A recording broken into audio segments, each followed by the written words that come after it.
welcome to another tutorial video. Today's tutorial is showing kind of like a different way to use your background stamps that you might have. There's kind of like two parts to this technique. You could just use a block of this really cool stamping foam that you heat, and then you can impress your stamp into it to get a reverse as in it's facing the opposite way, but also reverse as in you're actually like stamping down the solid areas rather than the outline of the images as well. But we're also going to take it a step further, because this stamp here, it obviously has one way round that it's supposed to go, and I want to create a background using this kind of effect, but then I want to be able to stamp back over the top of it and it practically line up with it. But if I did a background just with this and then I stamped over the top of it, the stockings would be the opposite way round.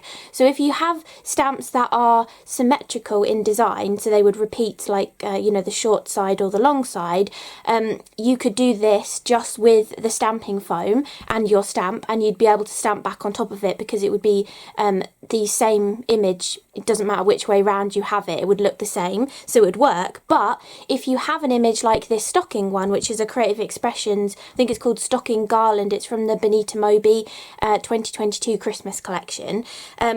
But if you have a stamp like this, like I'm going to do, you're going to need your Gelli Plate as well. So we're actually going to, well, I've already done it. I might show this again in another tutorial video, actually pressing the stamp into the foam, but there's a few extra steps to this project that I wanted to cut at least one thing out of it. But what we're going to do is we're going to use this that we've impressed our stamped image into. So we've now reversed that image so it's backwards. But if we then put paint on our Gelli Plate and we print with this onto the Gelli Plate, we've then made it forwards again, if that kind of makes sense. And so then when we pull a print off of this, it will be the same way round as the stamp. So we can actually do this cool effect where you have a jelly printed background with all of that beautiful texture that you get with a jelly print, but we can actually stamp the stockings over the top again. I mean, I know you could probably achieve this in a different kind of way. Maybe you could just sort of brayer paint onto a piece of card to get this kind of a texture, or possibly you could play around with just like stamping onto your Gelli Plate when the ink is on there, and when the paint is on there, and trying to pull off the print. But I really wanted to give this kind of technique a go. My original idea was to show you just how to use this foam and create a jelly printed kind of look, because you can get either a more watercolory kind of look or a more of a jelly printy kind of look as well, just using the foam. But I wanted to be able to do my heat embossing over the top, so I needed to flip the image again to get it back round the right way, which is why it's turned out a bit more complicated, and I've got the Gelli Plate involved as well. But I really like how this card turned out. Originally, when you do the jelly plating, you get white left in the background from where you've used white cardstock, and you haven't like picked up everything off of the plate, so you get white bits. So I'm also going to show you how to bring in some of your pixie bursts to colour the background. You can definitely just leave it with the white bits like this one. However, when I put my gold heat embossing on the top, I felt like it was competing too much with the texture and the white, so I decided to use the pixie burst over the top to kind of dull down the white, you can still see all of that beautiful texture in there, but it just dulls it down so that the gold pops really nicely, and it allowed me to use a white sentiment on top of there as well. And the white sentiment, the top layer, is actually cut out of Tonic's Craft Perfect Ice Rink cardstock, because I just love that cardstock. I think that was Santa's Workshop colour trend from 2021. But yeah, really, really gorgeous cardstock. So this is the card that we're going to be creating, and you're going to see a few different stages along the way. For example, when I first did this one, I just stamped it with some pumice stone Distress Oxide, and this is the kind of result that you get. If you just inked this up with paint and stamped it, you would get this kind of result, although this is actually the leftover print. Oh no, this is the leftover paint that was on this after I've stamped it onto the Gelli Plate, so you'll see me create another one of these. Or we can actually go towards the actual technique that I'm aiming for, so we'll end up with a piece like this, which we will turn into this card. Or when you have done this and you have excess paint on your stamp, instead of just stamping it off like this, you can also spray it with water and get a cool watercolory kind of effect with it as well. So there's lots of places or points in this tutorial that you might want to stop at, depending on what your preferred style is and what results you like the look of.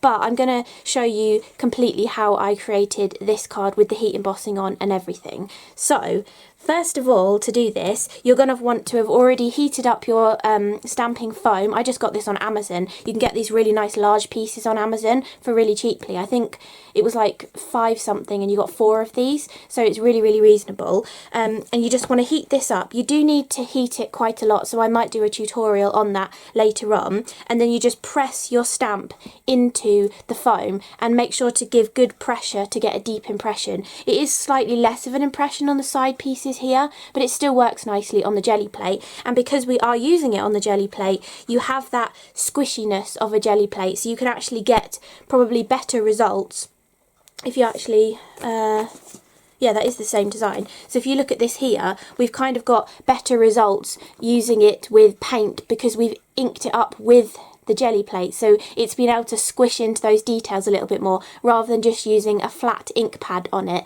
You get slightly more detail, especially on this stocking here. It's really detailed. I must have heated it more on that side perhaps, and you've got extra detail on there, but you can kind of see the differences that it gives. So we're now we've got our foam like this, we're going to use this as a texture tool onto our Gelli Plate. So I decided, I've said so many times now, but I've decided to use some Dina Wakley acrylic paints to create my ombre. And I also decided to stick a teal in the middle, or a turquoise colour in the middle, so that we got a nicer blend between green and red, because they don't tend to blend nicely to each other because they are complementary colours. They go well together, but they don't mix together to create a nice colour. But putting that turquoise in the middle, the rouge that I've used there sort of blends quite nicely with the turquoise, and then the evergreen blends quite nicely with the turquoise. So the colours are ruby, rouge, turquoise, evergreen and fur as well. So a lovely selection of colours, kind of going from the traditional red to the traditional green, but via almost like a corally, a teal and a lighter green as well. And for this I'm using a large brayer, and I've got my 6-inch square Gelli Plate, and I've put it onto an acrylic block just to make it easier to move around my desk. And I'm using a large brayer, which is roughly 6 inches wide, so that we can get a really good ombre and we're not sort of leaving the paint too long to dry whilst we're sort of blending out the rest of the ink. We can do it all in one swoop, which is nice. So you want to load up your Gelli Plate with your little ombre of colours. So we're going to go with the ruby first. Then we're going to put a bit of rouge, then a little bit of the turquoise to be our kind of like blending colour in the centre. I did think this might actually show up, but in the end it just worked as a really nice blend between the two colours. So although it might look a little bit odd there, it does actually blend out really nicely, which is fantastic. Then we've got our evergreen, and then finally our darkest green, which is the fur as well. So we've got our lovely little selection of paint on the side there. You don't want too much, you just want to get a nice layer of paint when you brayer it across. You might need to practice a few times at this. I have done a couple just to get the finished card to be able to show you. And then you can sort of blend slightly up and down to get that nice blend of all of the colours together in a really nice ombre. So there's our paint on our Gelli Plate. Then we want to press our stamp into it. So we're going to pick up our stamp and press nice and firmly into our paint on our Gelli Plate.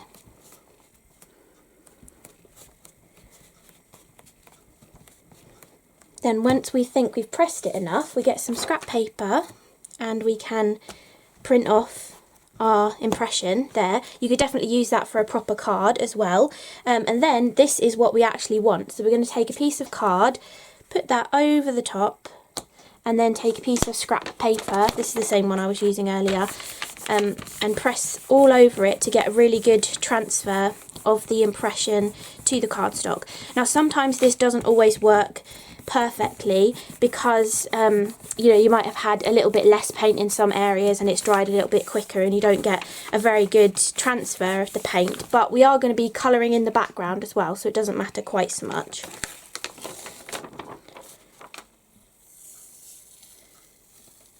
So we can peel that off, and we've got a pretty decent result actually compared to the original ones that I was doing.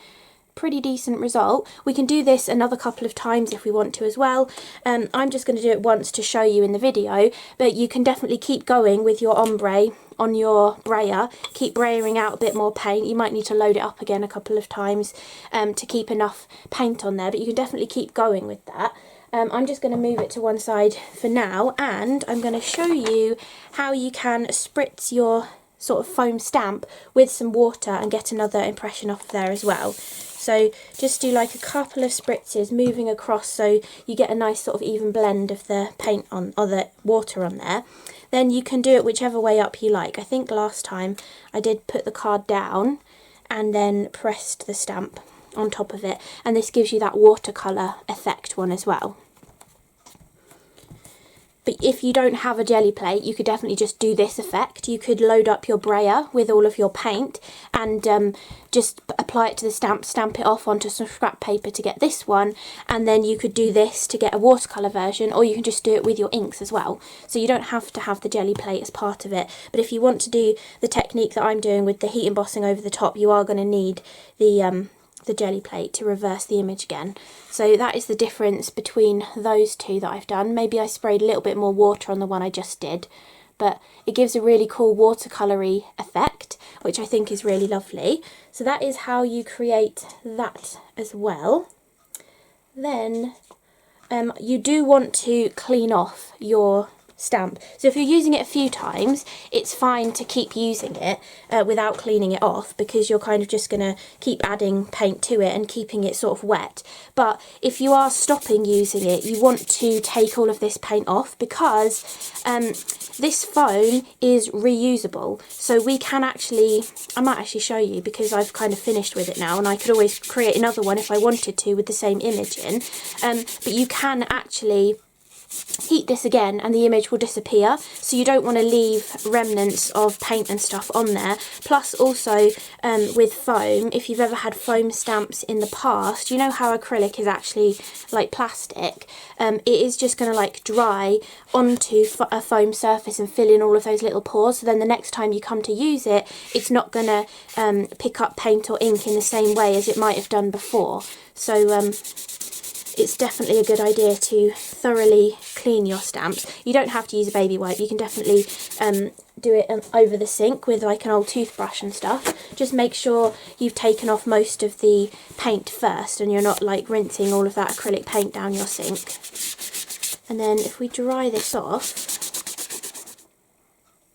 if you then apply heat back onto this, you will remove that impression. Now I actually did this impression a few weeks ago because I was trying out actually getting an impression into it to see if this kind of tutorial idea would work, and I left it until I had enough time to film the video. So I think what should happen even after a few weeks is you still should be able to heat this and it will go back to a flat surface. Because we have a tiny bit of that green staining there and a tiny bit of red staining up there, we will probably still be able to see that, and we might even still see an actual like stocking impression here, but it won't actually be raised, it should be smooth.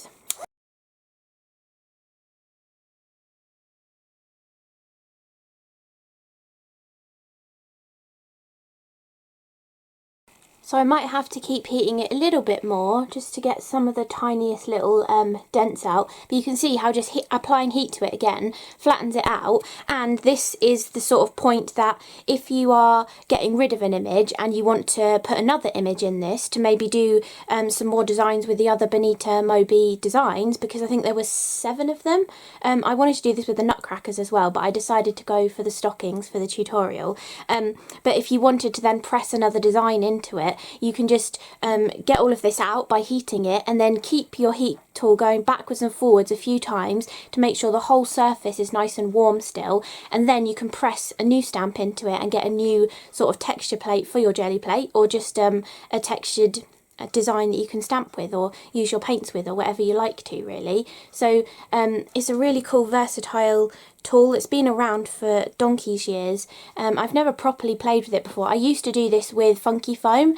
I don't know if that was before I'd ever filmed any videos, but I have a feeling I did do it on a video. I think maybe it was some kind of journal and I was decorating the front cover, and I heated up funky foam and pressed something into it to give it a texture, and then I used it as a mixed media piece. I'm not sure if I did any other videos on it, but I've filmed so many now I can't really remember what I filmed. But if you wanted to give this a try and you don't want to invest in any of this foam, you can try it with funky foam, and if you have any of like the ultra thick kind of funky foam, it would work really nicely with that. And I have heard that you can do it with the back of cut and dry foam as well. You know, the foam that's got like the black dense foam on the back and the sponge on one side.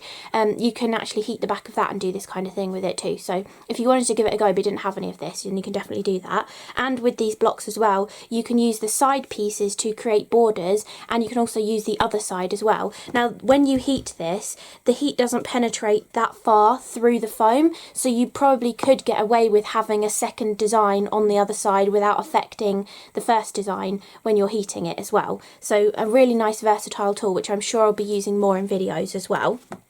So now we've got our backgrounds done, and when we're doing this jelly printing, it really doesn't take too long for that paint to dry, because when I was doing the first one, I tipped some embossing powder onto it just to check and see if I needed to put a lot of anti-static on there or dry it with heat tool, and it didn't stick. So it's actually a pretty good background for then adding heat embossing over the top of as well, because it just pretty much dries instantly when you're doing jelly printing. So which one should I use? I can't remember which was the one we just did. I think maybe this one was the one we just did. So I'll use that one. So what we need to do now is pick our embossing powder. I decided to go for this Wow sparkly glittery one called Metallic Gold Sparkle. I bought this years ago along with a silver one, and I had still not used it, so I thought it was about time I actually cracked that one open and used it, and I really like the results of it as well. So there are multiple different ways that you could go about putting this image on top of this directly. If you want it to be really perfect and like perfectly aligned with the stockings straight back over the top, you could use a stamping platform, put your stamp on the lid of it, ink it up with a black ink, stamp it onto a piece of acetate, then use that piece of acetate, butt it back into the corner of your stamping platform, and take your piece and line it up underneath the acetate, and hold that into place with your magnets or with some tape or something, and then you would know that your stamp is in exactly the right position to stamp directly over the top. However, I don't really mind if it's slightly off. I did get it almost spot on, but it's a tiny bit off, but I like that look, so I don't think you need to go to all of that effort, because this is a really arty looking card with the kind of jelly printed design. I don't think you need to go to the effort of getting it perfectly lined up. So the way I did it, I just kept checking it a few times. So look at your background and kind of think, okay, this element here is a little bow, and my bow is practically at the top of the card. So when I put this way round, I know that I want my top piece of card to be covering that bow and practically at the top of it. So then when you know that, you know actually this piece isn't really on there, but part of the stocking is, and missing a tiny bit of that. So then you just make sure it's kind of more positioned like this. You can double check the other side. So on this stocking here, there's a ribbony sort of piece on there, but I'm not really seeing it on the side here. So if you then know where to line it up top and bottom and side to side, you can get a really good idea of where you're going to be placing your piece of card back over the top once you've inked it as well. So if I show that a little bit closer up, I'm looking at this bow here and this bow over here. And then I'm also looking at cutting off the heel of that one, and then on this piece here, you've got this little ribbon, but you're not really seeing it on this one. So when I'm lining it up, I'm sort of going to think about lining it up about like that, because you're missing the heel, then you're not getting that ribbon and you can't see the bow. It's going to be hidden on the card. So that is kind of how I got around lining it up, and I think that works really, really nicely. So we can do the double check with the embossing powder if we want to, just to make sure. So you just take your embossing powder with a sparkle one, you want to shake it so you're getting an even distribution of the embossing powder and the glitter. Then you can test it by tapping it onto your card and seeing that all of the embossing powder has come off. There might be a few specks of glitter, but all of the embossing powder has come off. It hasn't stuck, even though this is the one we only just did, literally like 5 minutes ago.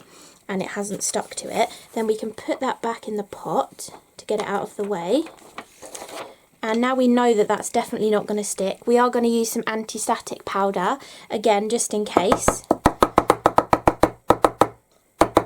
I said in a previous video how I've kind of killed the brush on this one, so I tap that onto there and then use my little kind of blusher brush to dust the excess off. And get it off the scrap paper as well. Then we want to ink up our stamp. I've just put mine on a piece of acetate because I don't get them in the packaging, being on the design team, so I just stick them on a piece of acetate to keep them nice. And then we just want to ink up the whole image.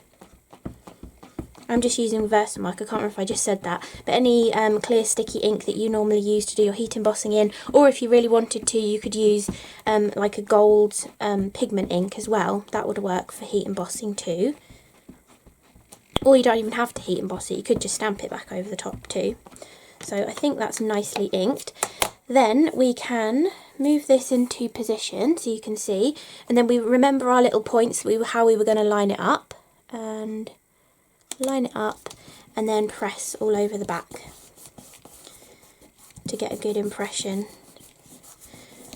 I like heat embossing with stamps, especially like big grey ones and stuff, big grey rubber ones, because you don't have to use a stamping platform.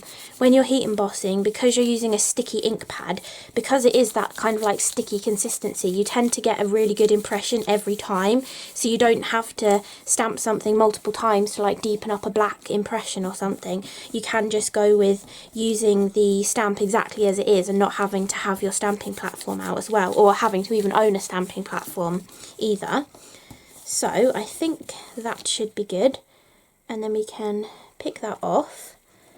I think when I looked at this when I was doing the other one, I could just tell where I had stamped, but I'm not sure if you're going to pick that up on the camera. I don't think it's that easy to see. Maybe a little bit on that snowflake there. I'm a little bit off there, so we'll see how off I am on the whole thing. But again, as I say, I don't think it really matters. It just adds to that beautiful, like, arty kind of look. Oh, I'm not too far off, so that's good. It gives it almost like a drop shadow as well, like you would with your die cutting. Kind of gives it that automatic little drop shadow. So I'm just going to go back over this side, make sure I've got it all. And then we've got our beautiful gold sparkly embossing powder on there, which we will heat set in a second. I'll just put this back in the pot.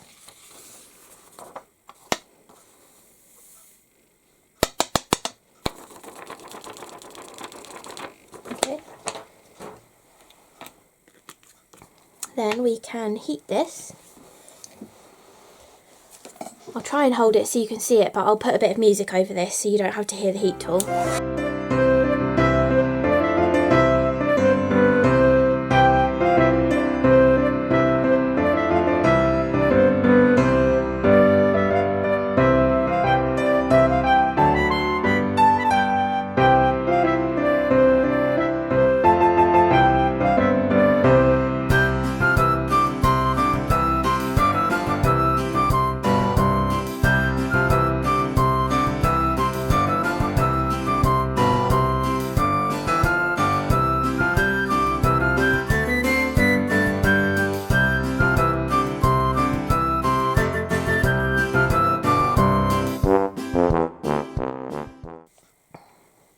Okay, so there is our heat embossed stockings on there, and can you see what I mean about how the white and the gold are kind of competing for each other. You can't really see the stockings as clearly because you're kind of looking at the white in the background. I just felt like you needed to solidify the colour in the background a little bit. If I show you them both next to each other, I think you can kind of see what I mean, how adding that little bit of extra colour in the background helps the stockings pop out a little bit more, but you can still see all of that beautiful texture because we've not used a colour that's too strong compared to the colours of the acrylic paint. And plus, because it's acrylic paint, any watercolory medium that you're going to put over the top of it, it kind of is resisted by the paint, so it's not going to like cover over the top of it. But I just feel like it looks better. So the next step of this card is to take a palette. This is just a piece of laminated cardstock. I've been playing around with creating my own stencils using die cuts, and I found that if you laminate 2 thin pieces of white card inside a laminating pouch, you can then cut down the edges off of it, and you get 2 pieces of just normal white card that have the lamination on one side. And because I had these off to the side because I was playing with them, I found out it makes a really cool palette as well, because you can move it out of the way and you can see what colours you're putting on here too. So we're going to use that to add our colours to. I'm just going to add a couple of puddles of water to here so that we can add the pixie bursts into those, and I'm going to use Rusty Red and Wild Moss. So these are kind of like muted sort of colours. The pixie bursts have got more of like a muted colour palette to them than say the pixie sparkles or the pixie powders, and they're really heavy, these pots as well. If you have any of these, they're so dense with like pigment inside them, they're really heavy.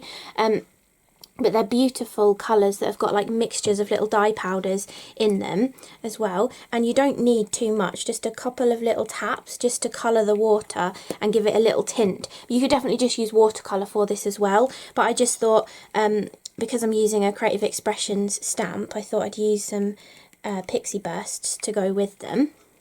And I just thought these colours would go really nicely as well. Then we want to get a little paintbrush, or it can be a big paintbrush actually. And before, when I did this, I did put some scrap paper down just so I don't have to keep wiping up my glass mat whilst we're sort of doing the video. So you can see how you've got all of that white stuff in the background. Now if you just mix up this, we can make this stronger if we need it to be as well. Then you can literally just paint over, and can you see how just that tiny little bit of pigment, adding it over the top, you're really like solidifying the background really. And we can come back in, we can do a light wash of the red, then we can intensify the pigment and come back in and intensify the colour in a couple of different areas as well. On the original card, I had originally just painted in the stockings. I thought maybe if I paint in the stockings, I'll get the effect that I'm looking for, but I did have to do the entire background in the end. But you could definitely, if you wanted to try it out, just paint the stockings in first as well. But if you've got that lighter wash over the top, we can now intensify the colour with a little bit more of the Pixie Burst and mix that colour in. And then we can just add some little bits more of intense colour, or we can colour in the stockings with that slightly more intense colour as well. Whatever you feel like your card needs, that's kind of how I sort of look at a card and I sort of think, oh, that kind of needs to pop out a little bit more. I want a little bit more like depth and shadow into it. So you can just add that yourself with your Pixie Bursts. And I don't think it detracts too much from your beautiful jelly printed background, but it just gives a more like solid sort of coverage background. So now we want to wash off our brush. You can definitely just have a pot of water, but I forgot to bring a pot of water in, so I tend to just spray a little bit of extra water and then I can wring out the brush. Then we can mix up our green, which is our Wild Moss, yes, Wild Moss, and then we can paint in this side of the card. And you can just see that the difference of just adding that little wash of colour. I just think it does make such a difference. But if you're happy with it without the wash of colour on, then you can definitely just leave it as it is as well. But personally, I just think the wash of colour just helps bring it all together. And that's what these tutorials are for. It's kind of showing you the process of how I created a card, but also telling you my thought process as well of why I would do something to a card to change it a little bit too. So now we've done the wash over the top, we can do what we did with the red and add a little bit more. These lids aren't difficult to get off, I'm just being wary because if you pull them off too quickly then you get a spurt of powder everywhere and I don't want to make too much of a mess. So we've got a bit of deeper colour, we can colour the stockings or we can intensify the background anywhere we want to as well. But we can kind of just do whatever you feel looks good to your creative eye, just adding in a little bit of extra shade and stuff. So I'm going to leave this to dry and I'll be back in a minute to add some splatters to it because I do love my splatters, and then to add the sentiment and a couple of little embellishments as well. Okay, so now that's dry, I want to add in some splatter. I have hundreds of products in my stash of items that I could use for a splatter, but I decided to go with some of the Cosmic Shimmer Gilded Touch. I don't have mine in the proper packaging, but this one is the tarnished gold colour. And the great thing about these little gilded touches is they're basically like the metallic gilding polishes that you get in the tub with the applicator on the top, but they're in a handy little tube so that you can just use a tiny little piece of them at a time, and they also don't take up as much space just being in a tiny little tube as well, compared to a full-sized full-sized metallic gilding polish. You've just got this small little tube to kind of store, which I think is really nice. And you can do all of the same techniques that you can do with a metallic gilding polish with these as well. So I picked the tarnished gold. I thought that matched best with the embossing powder that I'd used. I've put a little spray of water, maybe do a couple. I've got a little spatula. You can use a palette knife as well. I just have this little micro spatula that you can mix it up with to make a lovely, gorgeous little metallic, watery consistency little product. And then this is going to be perfect for doing our splatters, but you can use whatever you like to do your splatters with. You could use, if you wanted something really subtle, you could use an opal blaze polish. If you had a lot of Nouveau stuff, you could use your Nouveau embellishment mousses, you could use a glacier paste. Going back to Cosmic Shimmer, you could splatter with a pixie sparkle if you wanted to. You could take the molten gold pixie sparkle, which has just got gold in it, and splatter with that. Anything you like really that you love to use for your splattering, if you like splattering. If you don't, then you don't have to add it. I just do really love splatter, so I just had to add some. So I'm just doing really tiny little splatters. This is one of the Arteza fine little paintbrushes that I've had for quite a few years now, and I'm still using the same one, so they really do last a long time, and they're great for detailed painting as well as splattering, but I personally use them a lot for my splattering. So now we've got plenty of splatter on there, we can leave that to dry, and I'll show you how I'm doing the sentiment as well. Plus, I have got ready the watercolory version, and I thought I'd show you how I would add a sentiment to this as well. I'm going to do it differently to the sentiment that I'm going to add to the actual version of the card that we're creating in this tutorial. Obviously don't waste that if you're doing this at home. But let's move this out of the way. Then, for the proper card, we're actually layering up one of the Ice Rink die cuts, and this is a Sue Wilson Merry Christmas die. It's from her Noble Expressions collection, and it's from one of her festive releases from this year. I have a feeling it's probably the third one, which was August's collection. I think it was August. And this is one that I have stacked up. I've done 2 white ones and then one with that Ice Rink cardstock to give it a nice little bit of depth. So that is how we're going to do the sentiment for this one. Then I just thought I might as well show you how to finish off a watercolory one if you've done a watercolory version cleaning off your stamp. Because we haven't done the heat embossing on this, because it is the opposite way round, you can't do it because the stamp won't be the right way round for the detail to overlap. Everything is the reverse of each other. You can see here this stocking is over here because it's the reverse.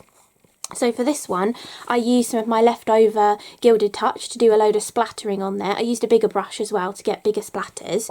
And then to finish this one off, I'm actually going to just stack 2 white ones together. And then I'm going to use my Versamark ink pad pounce that over the top and use the same embossing powder that we used on the first card to add gold heat embossing to this. We don't need to do the watercolouring in the background for this one because there's no like outline sort of competing with the white outline. We've literally just got the white outline, but we are going to be doing the heat embossing on the sentiment to make it stand out because the white is just completely getting lost with the white detail in the background. So I'll show you how to stick the Merry together, just how I sort of stack up my sentiments. I don't really have a top tip for doing it. I'll just show you exactly how I kind of do it. So I just add a small amount of glue on the back of all of the little elements of the word, and these ones are actually really easy to do because they're her noble expressions. They're slightly bigger than any of her mini expressions that she does, so they've got larger areas for you to add your adhesive to. And I just tap off the excess onto the back of my hand, but you can do it onto a piece of scrap paper or kitchen roll or anything you want to, or you don't have to if you don't want to either. I just find you then don't get any bits squidging out the edges and you can line them up really nicely when you're using wet adhesive. Then when you've got the two white ones lined up, we can do the ice rink one on the top. And then it just gives you a really lovely thick kind of sentiment embellishment. I know if you were going to like batch make cards like this, which would be pretty simple to do because we're using the Gelli Plate, you know, it's pretty a pretty arty looking card that's so simple to create, that it's quite a nice one for doing batch making with, especially if you kind of get two for the same amount of paint as well. It might be a little bit annoying to stack up so many for that kind of thing, so you might just want to cut them out something thicker to give them that thick sort of look to them. But I do really love the look of a stacked sentiment. So now we've got the ice rink on the top of that one. We're then just going to, once those splatters are dry, we will add that on top of there, and I'm going to stack this one the same. And I will come back and show you the cards finished, but I do just want to show you how I'm going to do the heat embossing on these as well, just in case you've never seen how to sort of heat emboss a die cut sentiment.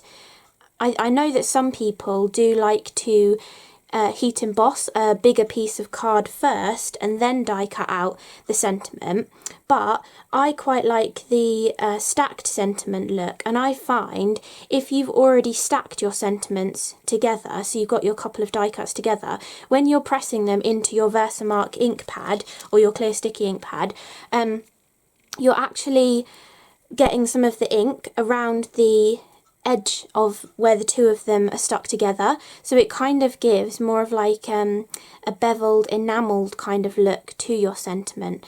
I don't know if it's that obvious, but I just feel like it gives a slightly nicer look than if you had heat embossed it first and then die cut it. I think it just gives a nicer look, so that's the way that I tend to do it. So I thought I would show you that as well, because we might as well, whilst you're here watching. And hopefully this tutorial is interesting to you. I was hoping these tutorial videos weren't going to end up being too long, but I have a feeling most of them are probably going to go over half an hour. But I know a lot of you enjoy them, so for those of you who really enjoy listening to me rabbit on, hopefully you're enjoying these. So that's the two of those sentiments stuck together, and that's exactly how I would layer up my other Christmas one, which I will do. Take a piece of scrap paper, one that I've already been using for something else, and then you can take your Versamark ink pad, squish it over the top, and if you miss any bits you can do this a second time, and it also gives a really lovely extra domed kind of effect if you do this a couple of times. But we'll just press that all over and then flip the paper and sprinkle on the same embossing powder. So this is the metallic gold sparkle embossing powder. Shake it again because we put it back into the pot and it might not be evenly mixed. And then you just douse your sentiments with your embossing powder. I've been really into my embossing powders recently. I've really been enjoying experimenting with them, and it's fabulous for this time of year if you're trying not to put your heating on so much, because you get quite warm using your heat tool a lot, so it's quite a good craft to sort of get into this time of year. So let's fish out this Christmas as well without dropping it. And tap off any excess. I think we will have to do these twice, so that's quite a good demo to show you as well. You can see why I didn't show you how to heat the foam at the beginning of the video, because this would have been like added like an extra 10 minutes onto it probably. But hopefully it's not too long of a video. So if we take these two little sentiments, I've knocked that powder off there. We will definitely be giving them a second layer. We pick them both up and then we can take our heat tool and heat those.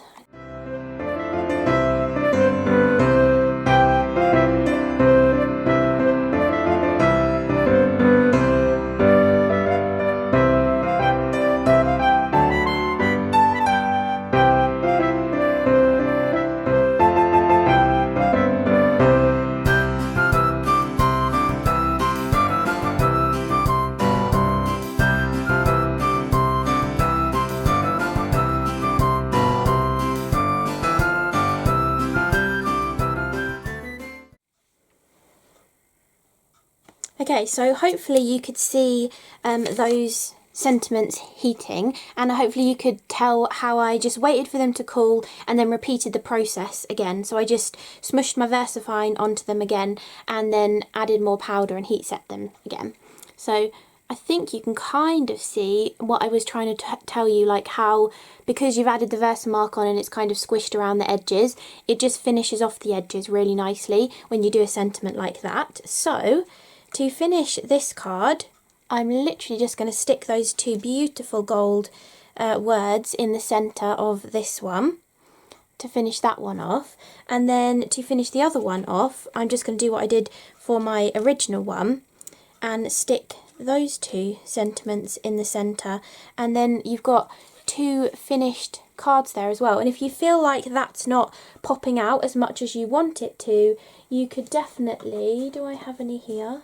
I've got a little bit here, I don't know if this is enough. You could definitely put a piece of ripped vellum behind there as well, if you felt like it just needed something else to help that sort of stand off the card. And you could emboss this with an embossing fold as well if you wanted to. So you could literally just put a strip of vellum behind there and add those on if you felt like it needed it, if it was still getting a little bit too lost in your background. Or you could do a drop shadow. If you wanted to as well, just cut another Merry Christmas and drop shadow it off to the side as well. But however you feel like you need to sort of finish your card to give it a nice sort of impact as well. And then the final finishing touches that I did on the original card was just a few gemstones. So, or these are actually little pearls. So I've got a few deep pearls. I just recently bought these. She's got a sale going on as I'm currently filming this, and they were half price. So I got some soft pine pearls, which are those dark green ones there. And then this was a mixture, the Crystal Collection in Rouge, and I just used a couple of the red pearls that were in there, so that you've got the green and red on the different sides of the card. So that is the finished card. I really hope you enjoyed this tutorial video. I'm not sure when in CRaFTi Advent this tutorial video is going to be going up, but quite a few of my Advent videos this year are going to be tutorials like this. So hopefully you are going to enjoy them, or you have been enjoying them, depending when this one goes out. But I thought this would be a nice way of showing you some of the techniques that, I mean, this one is new, but some of the ones I'm planning on doing are things I've done in sped up videos before, but never like explained how I was doing it. So hopefully you'll get a lot of inspiration this December to keep you busy over Christmas to create lots of new cards, whether they are Christmas cards or whether you're just taking this inspiration and you know, taking it forwards into New Year cards, into thank you cards, or whatever kind of cards that you need for the next year, birthday cards probably as well. So yeah, thank you so much for watching, and I will see you again in the next video. Bye!